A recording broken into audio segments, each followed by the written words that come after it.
okuvuganya okwakasa mmemme kubadde wakati wa kapiteni wa ttiimu y'eggwanga omupya Alistair Blick ne kapiteni omukadde Maxim Van P.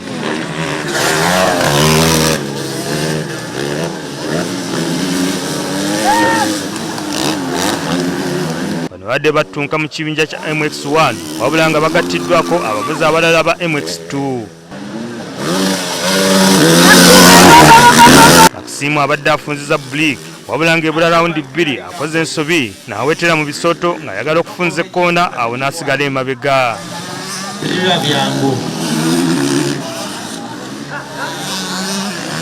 Ate mu mpaka za MX65 Miguel Katende akulembedde Jonathan Katende n'akwata ekyokubiri, ate munnakenya Kigeni Mutuma n'akwata ekyokusatu.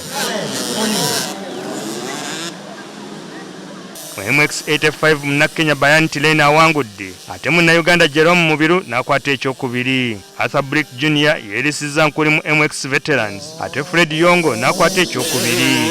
Wabula abawanguddwa basuze beeswanta okwesasuza bannaabwe olunaku lw'enkya mu nvuga ezisembayo. Kati era nina osulwa nga ndowooza nnyo bwe nkoze obubi nsule nga mpulanyingirawo. Nsobodde oyitaayita mu kyaka n'endaba biki bye baakyusizza bye baaleseewo. Tomorrow is the big day, 2 heats. Everyone will be concentrating on tomorrow because it's the main day. So let's see what happens, but I'm really looking forward to it. Empaka zino za kufundikirwa n'eza bodaboda, amaato wamu n'emmotoka z'empaka olunaku lw'enkya. Sam Mpoza, NTV.